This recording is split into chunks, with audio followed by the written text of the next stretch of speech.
Hi, and thank you for joining me for episode 4 of Her Psychology Podcast with the Redhead 47, and I do have a special guest. Go ahead and introduce yourself. Hey everybody, I am CoachL8dyT, and I am also known as Tiana, my real name. And tell them where they can reach you at, Tiana. You can reach me on my website. You'll see it down here by my name, ladytcoaching.card.co, and it's lady with an 8. Okay, so we're just going to jump right into it. The purpose of this episode today is to compassionately explore why many women stay in toxic, controlling, or emotionally unsafe relationships for the sake of the children. We will unpack the guilt, fear, and cultural pressure behind this decision and investigate the long-term impact it can have, not only on the mother, but also on the children themselves. Through real stories, expert insight, and book-based research, this episode offers validation and guidance to help women reframe what it means to protect their kids and themselves. Our last episode talked about financial ruin, and I actually gave a lot of information as to the fact that I was the breadwinner in my relationship. I actually did stay with my ex-husband for our son because, again, when I met him, I already had 4 children, and he had been in the home with me with those 4 children, and it just did not feel right for me to have a son by him, even though we were having issues, and not allow him to stay in the home to try to raise his son until it got to the point where I was no longer able to do that. So I want to ask you today, what are some of the emotional and moral conflicts of leaving when children are involved? It also, to me, it relates to your experience, what you went through. So for me personally, my father was murdered when I was a baby. And so that stuck in the back of my mind. I knew all my friends and everybody else that had their parents at home. So I didn't want that for my children. Why would I take him away? You know, he's here, he's there. So the emotional part is what you've gone through and your own connection and childhood trauma, and then also fear, embarrassment, because you don't want to be that person that, why are you leaving? Why couldn't you make it work? That type of situation. So yes, it makes a huge difference, whatever you went through and you making that decision based off fear, embarrassment, shame, all of it. So I'm going to be honest, which, that's why we're here. Right. Let's see. When I made the decision to actually leave my ex-husband, the very first thing that I thought about was my son and how he would take the fact that we were breaking up. And I'm gonna be honest with you, he took it very hard, and I feel like even to this day, he's still struggling with the fact that we're not together. And sometimes I would ask him, we've been split up for a while, and sometimes I would ask my son, who's 14 right now, I would say, just how he acts sometimes. Are you thinking that me and your father are going to get back together? And sometimes to this day at 14, he still says yes. And I have to hold his hand. And he's say, I'm sorry, it's not going to happen. Right. And it never goes away, I don't think. I'm sorry? I don't think it ever goes away for the child, for them, that hope and that peace of thinking about it. Yeah. With my daughters, I will say that it was not like that for them because most of the time it had always been us in the home. But for my son, it was different because I have not lived with a lot of men. I just don't do that. I live with him. But as far as living with a man, I'm going to tell you a story why I don't live with men. And it happened with my ex-husband. This is going to be real crazy, but I'm going to talk about it. Let's talk about it. When I first moved to Indiana, I moved in with my ex-husband. Because, of course, I was moving from Atlanta. So he came and got me. I moved in with him, and, everything was going fine. And then I noticed that he would go into the refrigerator and be eating the children's snacks. And I was in school at the time, so I had to keep going to go buy Capri Sun drinks and fruit snacks and stuff. Right. But one day I just told him, I was like, look, you really need to stop going in there and eat the kids' food. And this is what this man told me. And this is when it clicked in the back of my head what my father and mother had always told me. Have your own, don't move in with a man, and never depend on a man. So when I said that to him, he said, this is my house. Now let me stop before I finish. he had always lived with me. He had always lived with me up until this point. So when I moved to Indiana, and this is how I know that men think that when they move you to another state and you don't have any family and they isolate you, that they can just treat you however they want to treat you. I'm not built like that because I've been on my own since I was 16 years old.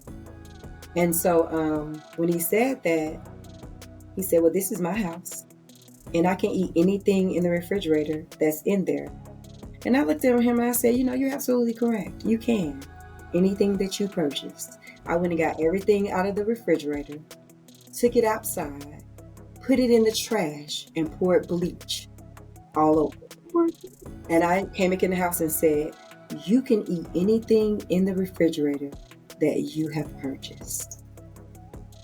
And what can you say to that with you being the breadwinner? Because I don't think he understood that I can't be bullied.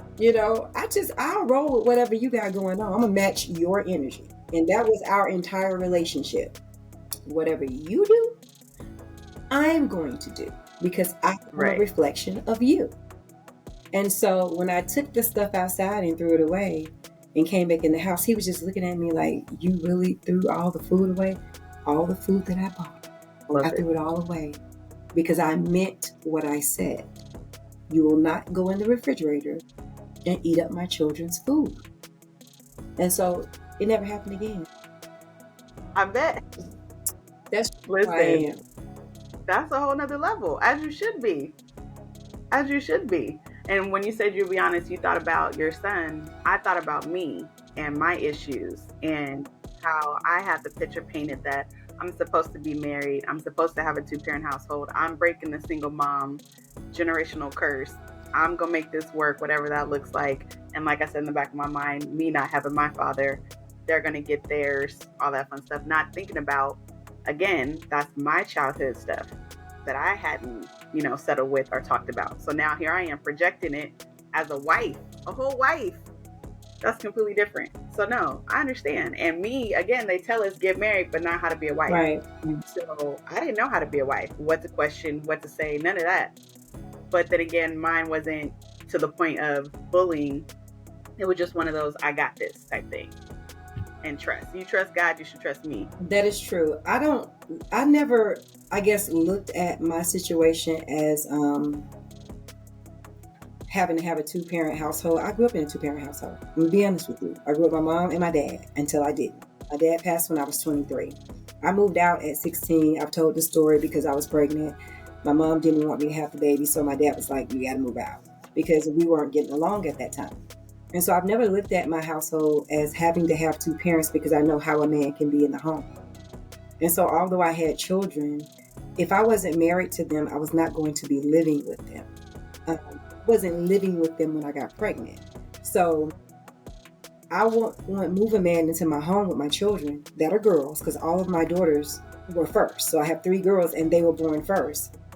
And I just never felt comfortable moving a man into my home because I knew the father that I had. And this was my biological father that actually abused me. And so I just was not going to do that. So anytime I went into, and I was raised with 2 parents, Christian parents, devout. My dad was a bishop. My mom was an evangelist, all of that. But because of the abuse that I went through in the home, I never thought to myself, oh, I need to have a 2-parent home for my children. It wasn't until I had my son and I had been with his dad for so long, and it was simply because he was in the house with me and my daughters that I felt like, he does need to be able to be in the house with his son. But I don't feel like that anymore. I feel like if a man is healthy, that part, they should be in the home with the children. But if they are chaotic to the mom, you're also being chaotic to the children because the children are witnessing the chaos. And to me, that's a more harmful situation. How do I know? Because I lived that. And I had 2 parents in the home. And they both were horrible parents. Right. No matter if you have 2, 3, 4. If ain't nobody healthy and nobody is sane, it doesn't matter. It does not. But it makes a difference, like you said, that was your experience with the 2 parents. So you're like, that's not where this is coming from. Right. I'm taking what you're doing right now. Exactly. It can't come from that because I know that side. And I'm not saying Yes. that all two-parent homes are that way, because I have a host of cousins. Like, my father comes from a family of 8 siblings, and they all have multiple children. And so they all grew up with two parents. Everybody was raised that way. And so I did feel bad that, he wasn't going to have two parents, but it wasn't going to be the end of the world for me, because I had already done this and I knew, how to do it. So let's talk about how children absorb emotional tension, fear, and dysfunction. I will say the moment I decided to file for divorce, I put my children in therapy. That was my decision. And I'm glad that I, which sometimes looked at as the black sheep of the family, believe in therapy. And I learned a lot through that process and how important emotional intelligence is. And so I had the opportunity to say, I'm not going to let this affect them emotionally negatively, I should say, but I'm also going to have them with that outlet. They were really young. And so I didn't really see the emotion part of it and how that changed and how it affected them until they got older. So that part, when I first decided to divorce, I can definitely say not in my household. But what I've experienced and what I've seen, whether it be with clients or groups, they don't understand how much children are listening and how much they hear and how much they observe. Yet you're hearing from the teacher that there's behavior problems at school. You're hearing from different situations, but nobody is checking in with that child for their feelings. How is this child being affected? What are their feelings in this situation? They might be taking on, like you just said, taking on those feelings, that tension, that embarrassment, that shame, if we struggle as adults with our feelings, how do we expect children to be able to cope and deal with their feelings and their emotions? I agree with that. I think I see some signs of my son dealing with the aspect of me and his father breaking up, but I also see some signs that the fact that his father is not as proactive as I am. But I think that because he saw me paying all the bills and doing all the things, and then when his daddy calls, he never talks about anything about cleaning, cutting grass, taking out the trash. Are you doing your chores? Every single time he speaks with my son, it's about sports. And have you worked out today? It's nothing to me that is teaching him to be a man. So now that I have segued into that, what are your thoughts on men feeling like that they are the only ones that can raise a male child? So I will say this, they have to know what that means in order to do it. And I've learned a lot over the last few months as far as how bad things are as far as patriarchy. And so my thought process has changed. But as far as by traditional standpoint, a woman can't teach a boy how to be a man. But the issue now is, what type of man are you trying to be? Because we've talked in different lives and we've heard them say, oh, it means they need to be a protector and provider. If that's all you're good for, then no, I don't want that to be taught to my son. Where's the emotional intelligence? Where's the empathy? Where's all the other things that we've said women can teach you? And I've heard even conversation from men and women where, okay, you say this is what, oh, I got that too. You're not naming anything that's special to a man. You're only naming things that anybody can do. So in that case, I can do this myself. What do I need you for? What can you teach him that I can't? But at the end of the day, that male energy, being the male energy, the masculine side, all of that, I'd rather my son be around that with other men and have that bond and know that there's good intentions in that group than settle for a man that's their father just to say, I'm a man, I'm gonna raise him to be a man. That's not the same thing to me, if that makes sense. That energy, yes, because I've seen it in my daughter, who I could have sworn was gonna be a boy. I've seen that in her where she thrives off that male energy at times. Hence, since her father's missing. Okay. I've seen that in her, and she thrives in that. She does better with a male teacher, with a male therapist. I see that in her. So that may be the case where I'm saying if that male energy is missing. But if it's a toxic situation and that energy means nothing and you're not doing what you're supposed to be doing as a man, I can do that. I can teach them what not to do. So my take is this. We have a lot of men that didn't grow up with fathers. They don't even know their fathers. Um, they've either passed away, they went to jail, and their mother raised them. Mm-hmm. There are a lot of athletes who have been raised by single mothers. They didn't have a father in the home. So when I think about what a man teaches a man can teach a woman that. He can teach a dog that. He can teach a rat that. The same as I can. Because the only thing you need to teach a man how to be a man is to teach him integrity, to have a moral compass, be a man of your word, be kind to everybody, not just the person that you are with. If you have taught your son those things, then anybody can teach a man to be a man, because you don't have to perform masculinity. To me, masculinity is performative if you can look at a woman and say, I think that she's masculine. How is a woman handsome? Right. Because that is what masculine is. It's how a man looks.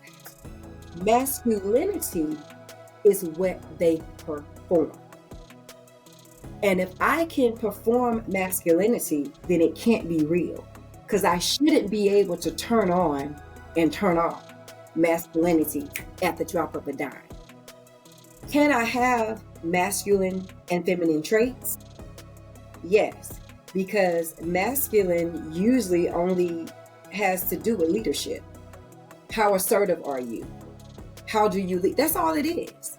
So if a man is telling me that a woman is too masculine, then I'm telling him he's not masculine enough. What it means to be masculine. Qualities such as strength, confidence, and great character. They didn't say that last part. Great what character. did you hear about a man? Just in what I read. So if a woman is performing masculinity and that's the definition of masculinity, then I will be masculine. You see what I'm saying? Because it's not a bad thing. Exactly. It's not a bad thing. That's why I specifically said the toxicity part, because the toxic part is the problem. You're going off what you think a man looks like. That's why I'm like, it depends on what your foundation is and where it comes from. Because again, you can't project that onto a person or a child because it's what you believe it should be and what it should look like. What does that look like when you're not doing it the same way somebody else is doing it? Like you said, those characteristics and the things you list is something that we can do as women. You haven't made anything special to you. But the things you listed, I also want to add for the son that this is where my problem comes from, not teaching them self-love like we talk about with our daughters. Right. They have that same right to love themselves and know that they matter and that they're important too. I'm going to let you go first. In a relationship or after a marriage. So I can say for me, being a stay-at-home mom when I was married, I had that backstory that you heard in the Lifetime movies where we're getting divorced, now what? What am I supposed to do type situation? And I'll never forget when I filed for divorce and I asked, they were like, oh, you don't want, alimony or spousal support, anything like that. And I'm like, well, actually, I will take it for 3 months. And all I specifically want is the amount that our bills are. That's it. The amount that our bills are. And they're like, that's it? Are you sure? And it just dawned on me. I'm like, not many people have the strength to start over without taking something from that person. And so I was like, no, this is all I need. That's enough time for me to get childcare together, a job, all of that. But when I say it wasn't until all the back and forth that happened where I got to a place where I'm like, now I see why they make the comment, it's easier to stay. It's easier to stay. Because that was the toughest time ever. Starting over, I'm now a single mom, which I said I would never do. Finding my own community, trying to build a new community for my children. And also, like we talked about earlier, making sure it's stable for them. That was a lot of pressure. We're not even talking about dating or adding any of that other stuff involved, but trying to start over. I room shared with my kids for 7 years in my mom's home. Wow. 7 years. So when I got my own apartment in my 30s, first time as a mom, it was something to be celebrated. and I was super happy about it. Was it hard? Yes, but it was something that had to be done. I think I have the same story. So when I was, me and my ex, we separated August the 5th of 2018. Mhm. But I didn't move away from him because I was in Indiana, of course. I didn't move away from him until I got ready to move to Las Vegas. And the only reason why I chose to move here, one, is because I had a sister who wanted to move here. She had been stationed here. She had lived here before. Her best friend lived here. And she just called me up one day when I was trying to make a determination as to where I was going to move next and said, hey, isn't your job in Vegas? Let's move to Vegas. And I was like, sure. So I packed up and I got ready and I moved here. But when I moved here, I left my son with his dad. And I wanted him to stay with his dad, during school and all of that to finish out school, because we left in the middle of the school year. That's how desperate I was to leave. So we left in the middle of the school year. And when I got here, I was 46. And when I got here, it dawned on me that you have never lived alone before, because you've either lived with children or your spouse. So I felt like the walls were closing in on me. I started having very bad panic attacks.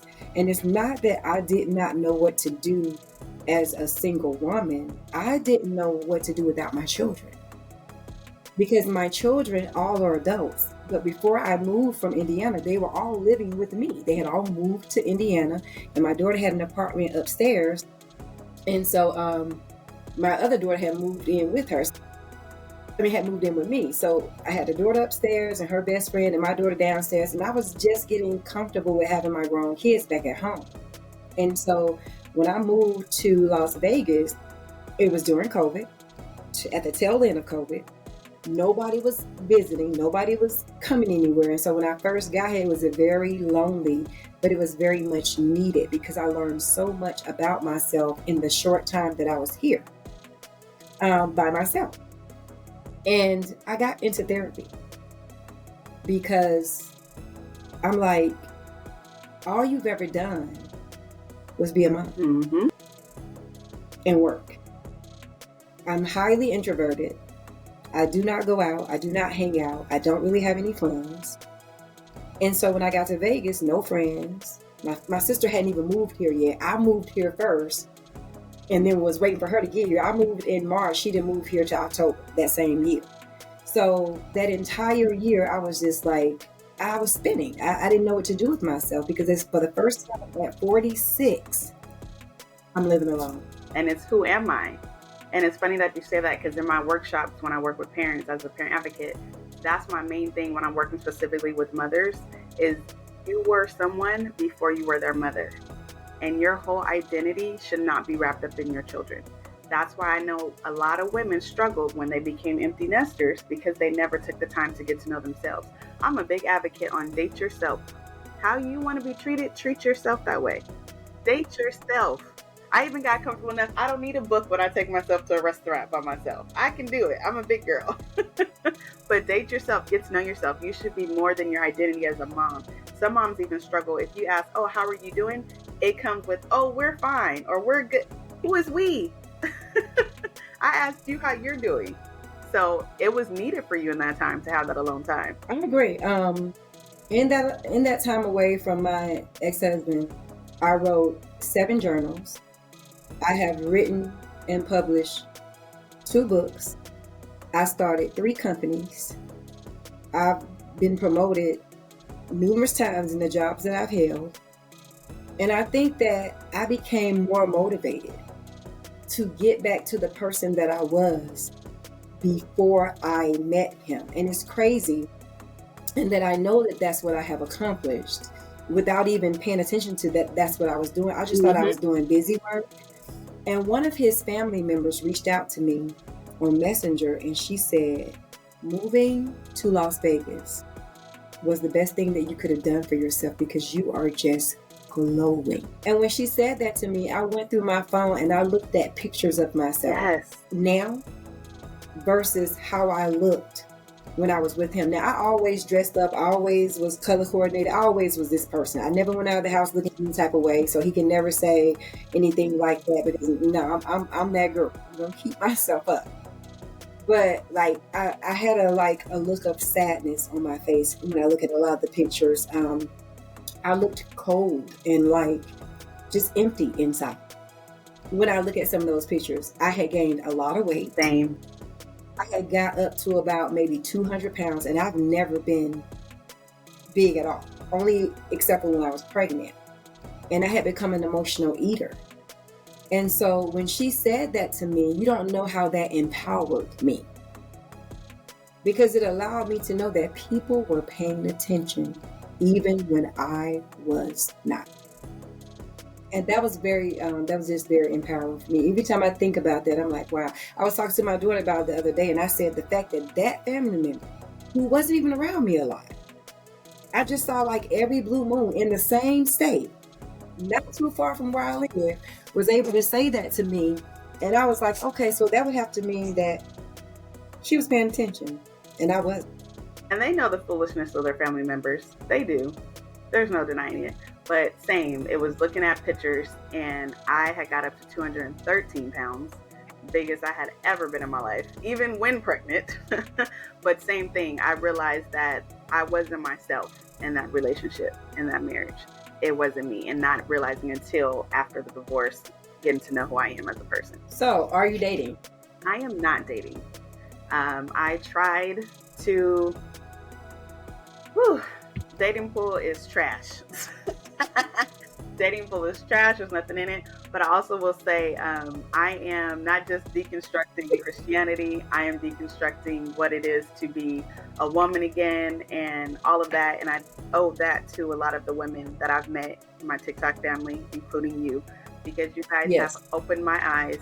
I've taken my rose-tinted glasses off that they are just not good people as far as men. And having two girls especially, there's no reason to introduce you into that world. And I will share something personal too. I was dating last year, and it got to the point where he was pressuring me to do something that I didn't want to do. And I had the conversation with him, repeated my boundaries, and listen, I'm gonna just say it was to have unprotected sex. And I'm like, if this is this important to you and you're pushing me this hard, what are you doing with other women? What did you do before me? And we weren't that serious.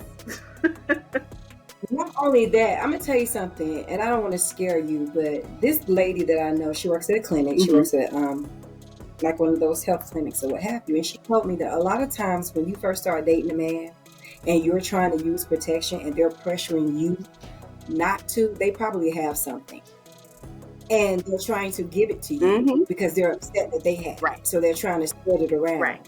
And I think I had went to the clinic or whatever with my daughter. So this was years ago. But when you said that, that's the first thing that popped in my mind, because I'm not doing that. I just met you. You get what I'm saying? That's what I didn't understand. And it's no shade to other. Listen, if that's how you get down, that's you, but not me, not over here. And then you were shocked that I stopped talking to you. He didn't understand. Well, it's not that big of a week. Sir, no thank you. Listen, so to answer your question, no, that was enough for me. Besides other things that I've experienced and hearing from men, from the guy who he created replacement kids with his girlfriend once his ex-wife took his kids, to the man who just couldn't get past, he needed to see the way I looked, always from my body, to the guy who moved cross country away from his children, and I'm the one who made him miss his daughter when I talked about it. What? Like, no. I was like, no, I'm good. It's not worth it at this time. I have been in Vegas for 4 years. Is it 4 years? I think 4 years this year. And I've dated once, but I've been engaged once. To that person? Or the person that I dated him for a short amount of time, like, and I mean extremely short, because I know what it is that I'm looking for. And if it even just looked like it's not going that route, I'm just going to bow out gracefully. A lot of times I don't even say that I'm bowing out. I just simply block you and move on, because I don't owe you an explanation. I don't even know you well enough. You don't know where I live is. You only have my phone number. We only talked for a little bit. So goodbye. Normally that's how I am. But there was this one guy, and this is the story. There's always one. There's always one, right? So I was talking to my best friend, my divinity. I know she's going to watch this. And I just called her last week and I was like, man, I've been talking to this guy for 2 years. He is way older than me because I'm 51. He's in his 60s. And I met him in a very strange way. And the very first conversation that we had, we talked on FaceTime for like 5 hours. I don't even talk on the phone. So I already knew it was something about him when I met him, because I'm on the phone with this man for 5 hours. I've never given anybody that amount of time. But he said something to me. We were on the phone talking. I just hung up the phone on him. I was like, yeah, this ain't. Like I normally do. I just hang up. And so he texted me and was like, did you hang up on me? I didn't respond. I didn't respond that whole entire night. So the very next day, he texted me again. This was 2 years ago. And I finally responded. I said, how can I help you, sir? And then he was like, please give me a phone call. Let's have a conversation. I promise you won't regret. He was absolutely correct.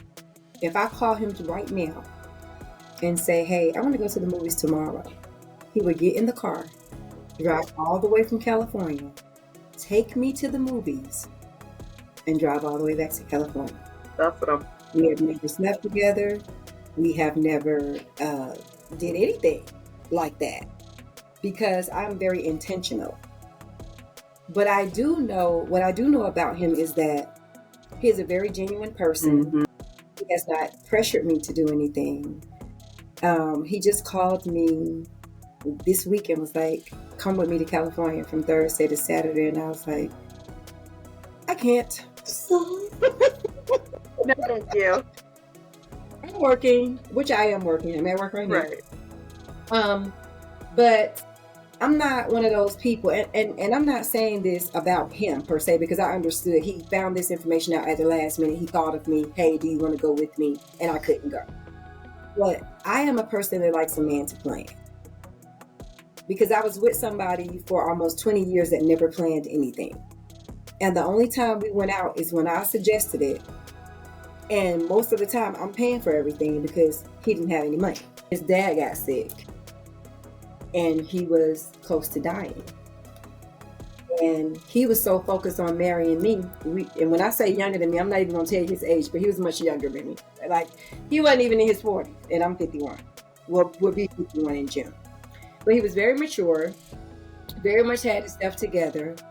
And I was just like, I can't do it. So let me tell you how I wound up breaking off the engagement. That's possible.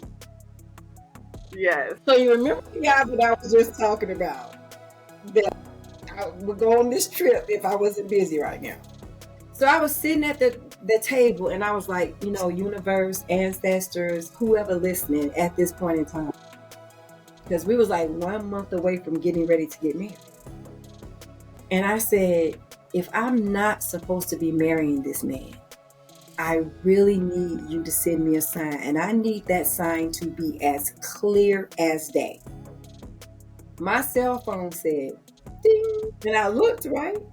So I picked up the phone and I look at the phone and it's the guy. And he says, you are much too beautiful not to be with me. He did not know I was engaged because I did not tell him, because I hadn't spoken to him in about a month. We don't talk on a regular basis. We don't talk like every day.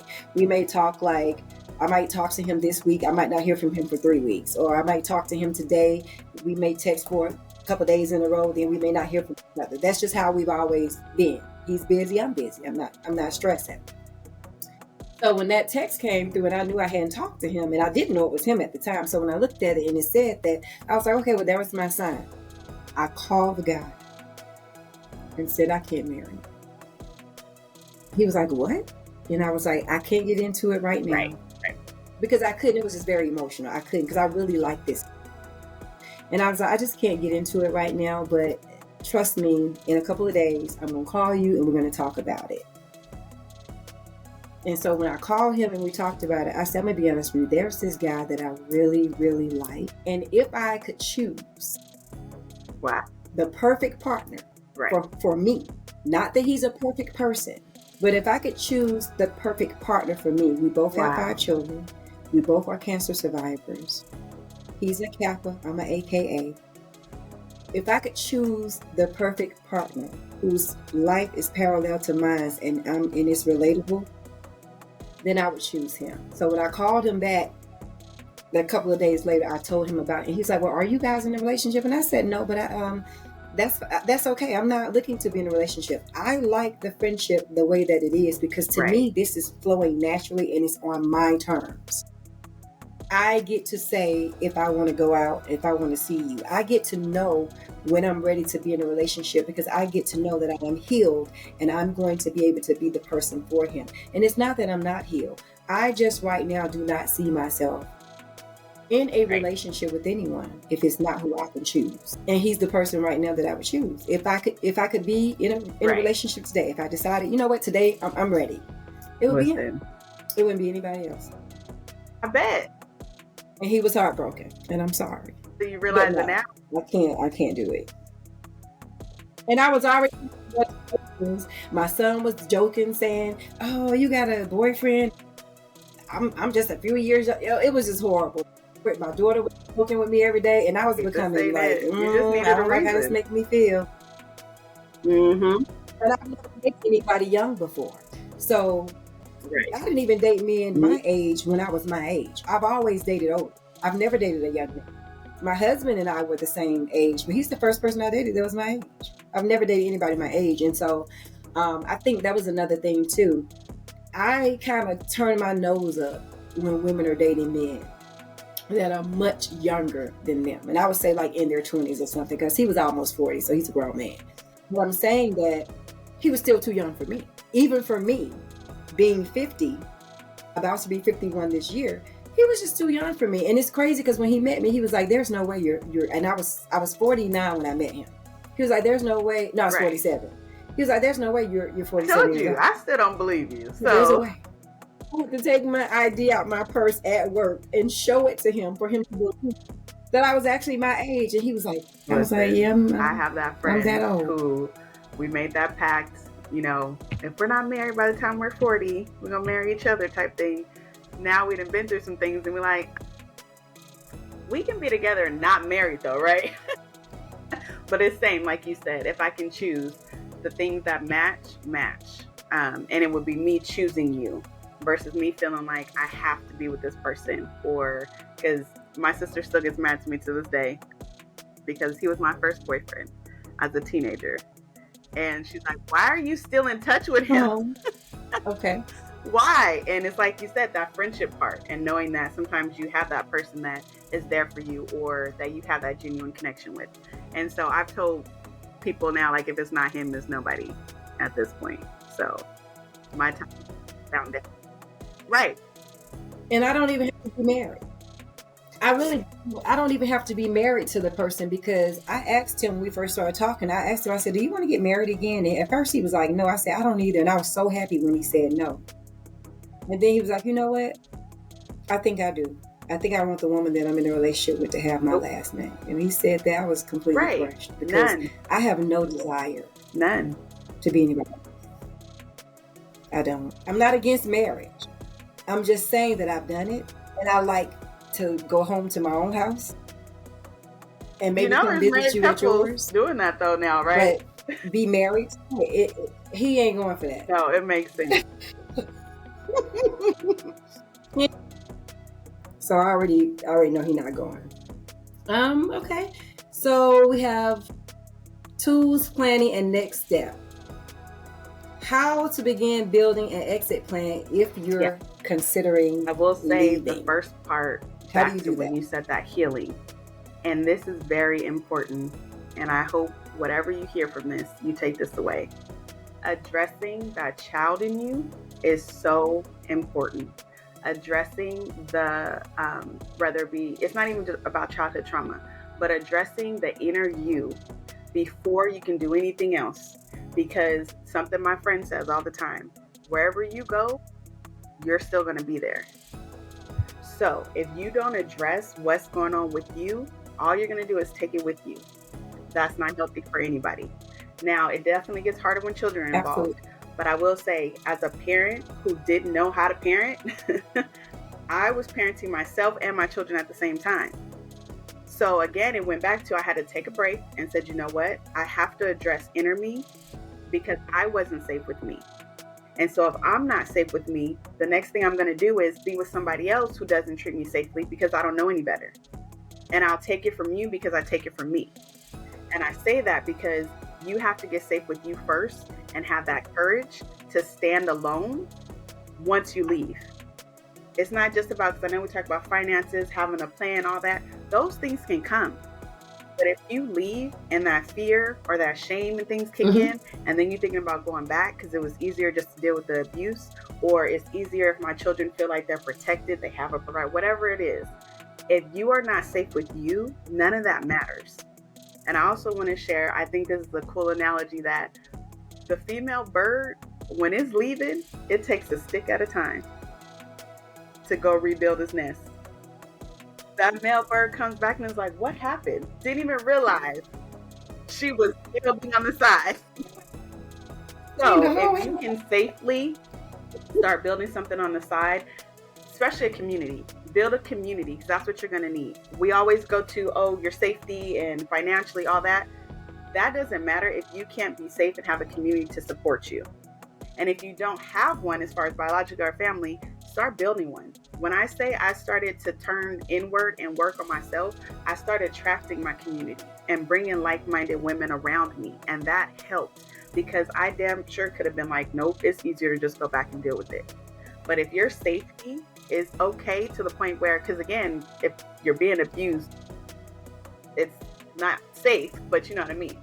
Your life, if your life is not being threatened. Take that time to build up secure community. Take the time to be good with yourself, make sure you're safe with you before you start, and then come up with a plan. All of that before a plan can even be introduced, in my opinion. Absolutely. I am not a planner when it comes to leaving. I am the type of person, well, I can't say that. Let's say I'm a critical thinking planner. I want to do this. I want to accomplish this in 2 weeks. How can I make this happen? So when I made the decision to move to Vegas, I did not tell my ex. I waited until 2 weeks for me to leave. Then I told him I'm moving to Vegas. He was like, what? I said, I'm moving to Vegas. I told you that I was moving, because I don't even think he ever thought I was leaving. I'm going to be honest with you. So he did come over and help me pack up everything. He also drove the U-Haul truck here. So when I say he's not all bad, I mean, he isn't all bad. He was a horrible partner. He's a great dad to our son. I would never take that from him. So when I plan, I just say I'm going to do it. And then 2 weeks later, it's being done. It's not a long, drawn-out process for me. I have lived in Atlanta. I have lived in Indiana. I have lived in Houston. I have lived in Nashville. And every time I moved first and then called everybody and said, hey, I don't live there anymore. And the reason why I'm like that, and they're like, how do you just do that? I've always been alone. I've always been by myself. It's very easy for me to do. And what I have found is that when you are sharing your dreams and your aspirations with your friends and family that don't have dreams and don't have aspirations and they're not motivated, they will talk you out of what it is that you're trying to do. And that is the reason why I don't share my plans like that. So when I say I'm not a planner, I mean, I don't sit down, go around and ask everybody what they think about it, write it all out. I tell myself that that's what I'm getting ready to do. And then I give myself a deadline. It's usually 2 weeks. And then in 2 weeks, I'm just doing whatever it is that I said that I was going to do. Because I don't have time to sit around and wait on you to tell me, or wait on the man to say, well, let's do it this way. Because, when you're planning and preparing with men, they don't plan and prepare like us. Now, I'm not saying all men don't plan and prepare, but I'm going to say this. I will be 51 this year. And I've talked to and met a lot of men. And I don't know men to be preparers and planners like women. I just do not know that to be. Normally, when a woman is moving, she's calling, she's contracting the price of the mover, she's packing the house up. They may help, but it's not like they're going to do the entire plan. So when he came over, he just stumbled upon my house one night. He just came over and we were packing. He was like, what are y'all doing? I said, we're packing, getting ready to move to Vegas. And I don't think he believed me. And then I got the U-Haul truck. and sold the car that I had bought my kids, because when they left Indiana, they left their car. So I sold the car, and because I already had a car, and I moved. Listen, No planning, no real planning, just critical planning, but no long haul. This is going to take me 3 months to do. Like, I'm not that type of planner. I'm sorry, that's too much procrastination for me. And I'm already in the other state and then bought land and everything, and I'm over here planning. This is why it's hard for me to just plan. Plus, I have ADHD, and my mind is always just reeling all the time. Like, I never stop thinking. I never stop creating. I never stop. I just have to be doing something. And I think a lot of that has to do with trauma. I do not like my mind to be open spaces, because a lot of the times when that happens, I start drifting and thinking about things, and I don't like the space that it puts me in. So I am a person that has too busy her mind all of the time to be doing something. And that has been a problem in relationships. I've been called workaholic. Why don't you put the computer down? You never rest. I probably get 2 hours of sleep every night. And I wake up like I slept, 8 hours. I've had insomnia since I was a child. And so I know me, and I try to date people that are going to be able to be compatible with my life. As you shouldn't. Because I'm going to change. And see, Right. I know you've been asking my life me, but I want to ask you this now, because I definitely want to know your take with your experience, because I feel like we are similar in a lot of ways and think alike. The women who use I don't want to say excuse, even though I feel like it is, they're waiting. Time is that. Oh, I'm going to wait till my child's done with school. I'm going to wait till my child's a little bit older. I'm going to wait till I have this set up. I have that set up. What would you respond to them? Because like you said, you left in the middle of the school year. It was like, we're not doing this. If it's not a situation, right. Now, I'm going to try to be empathetic enough. I was the breadwinner. I've always been the breadwinner. So I don't have to wait for you to give me money. I don't have to wait to see how I'm going to come up with the money. I have money saved, and then I was also saving and preparing. So that is the most planning, I would say, that I did to move. I am a person that feels like when you want to do something, just do it. If you think on it too long, you will think and talk yourself out of it. So for me, and for any woman that's listening, if you have the means to go, don't think about it. Stop doing things for your children, because your children are going to grow up and they're going to move away and they're going to have their lives, and you're still going to be thinking about your children. That was me. I had always, you got to realize, I'm kind of similar to you. I was parenting my children and parenting myself. I've been on my own since I was 16, paying bills, working a job, paying full-fledged rent, light, gas, all of it. Because I was determined to never have to go back to my parents' home once I moved out. I knew it wasn't an option. And so I know, and I've always been a big acceptor of what things are. I don't have to internalize things in my mind. I can take full responsibility for the fact that I stayed with my ex-husband when I knew I should have been gone a long time ago. But I used what was benefiting me at the moment. And when it was no longer benefiting me, then that's when I left. And I think for a lot of those women, it's fear. They're not ready to leave. I always say that when you're ready to do something, you'll get mad enough to do it. If I'm still there making excuses, well, I ain't gone yet because my daughter, and your daughter's 27 years old. I've seen this. You know what I'm saying? So it's like, you're not ready. You're not fed up enough. When a woman is fed up, it is nothing a man or anyone else can do about it. So I think whatever it is, just not ready to fear, leave yet. Like I said, the shame, the embarrassment, whatever it is, because the whole go back to our original issue that we're talking about as far as the children, using them as whatever, barrier, buffer, crutch. You are showing them that that's what's okay and that's what is acceptable. I literally, so the mother of his child, before we met, became a really good friend of mine. We were like sisters after the divorce because we realized the foolishness we were dealing with. She told me something very important and it stuck with me. And she was like, listen, if you are happy, the kids will be happy. when you are in a better place mentally and you bring your light back, it will rub off on them. They will be okay if you are okay. When you say things stick with you, that stuck with me. And it was like, okay, I'm in go mode. It's not about them anymore in this situation because, again, I don't want them to think that that's how a man is supposed to treat you. Your partner is supposed to treat you. Whoever you're with is supposed to treat you.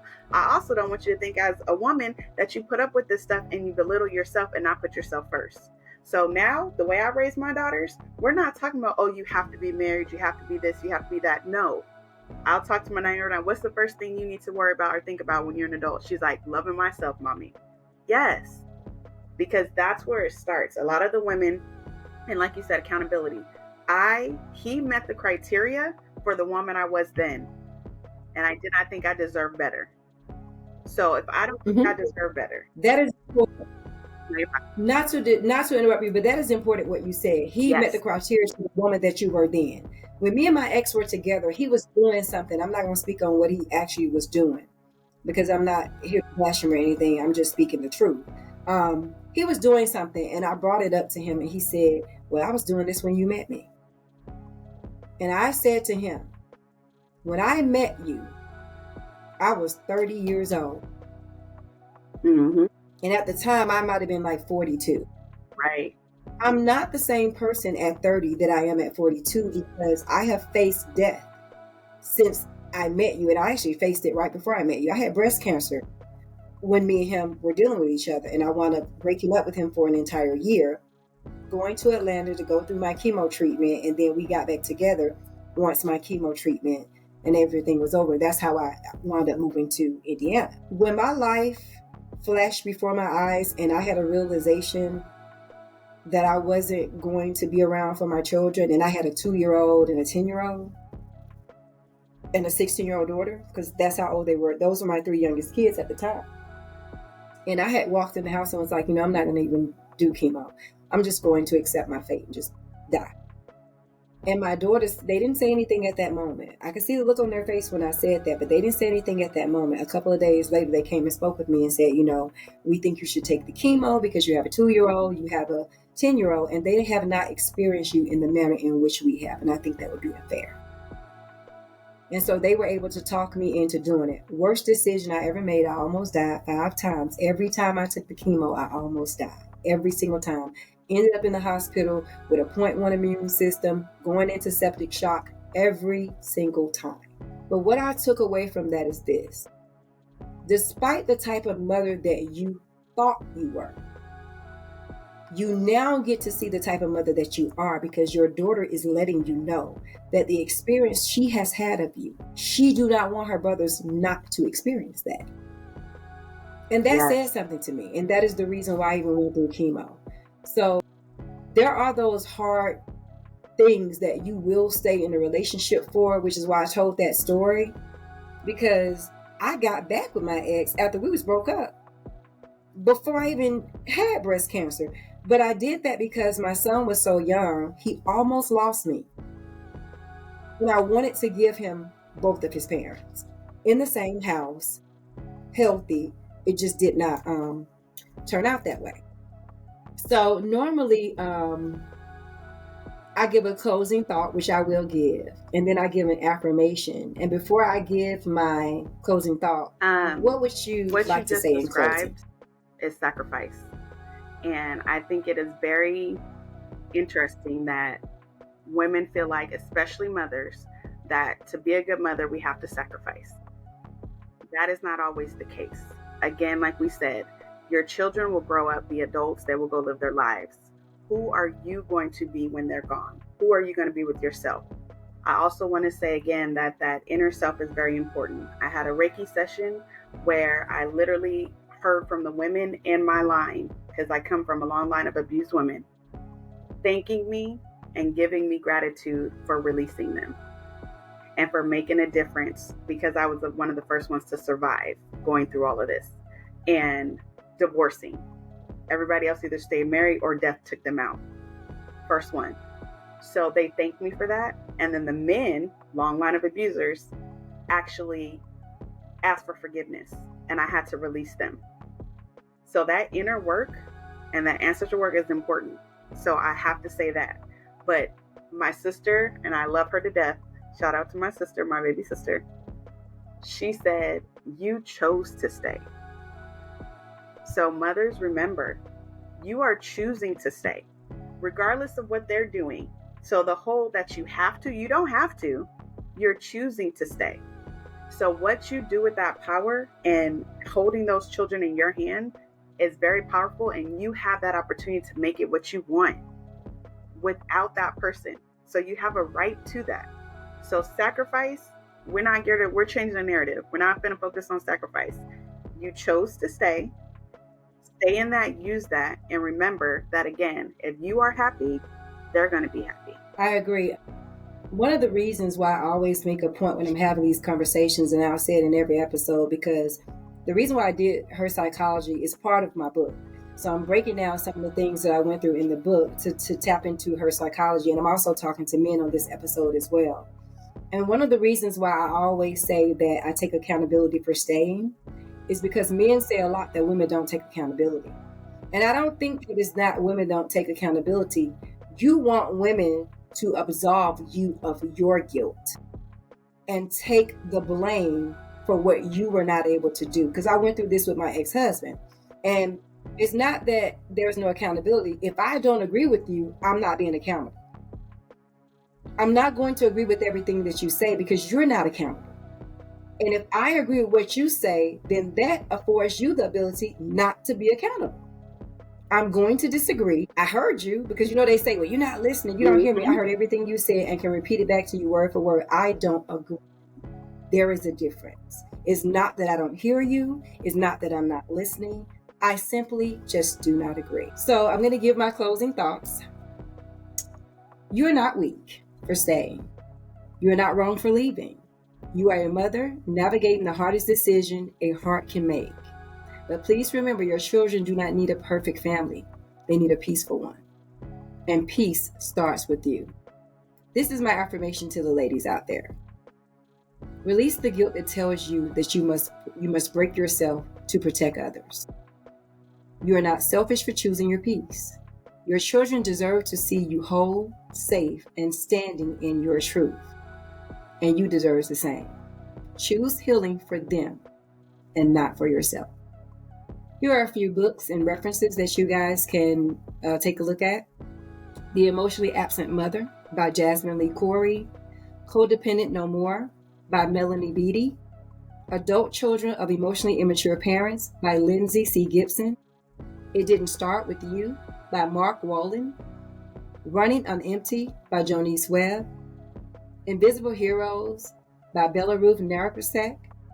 Boundaries by Dr. Henry Cloud and Dr. John Townsend, and The Body Keeps the Score by Bessel van der Kolk. This was a wonderful conversation. I really thank you for joining me today. Join us for our next episode. I don't even know what the episode title is right now. Normally I give it out, but I don't know it. So I just want you to join us for the next episode, and I am signing off. I am the Redhead 47.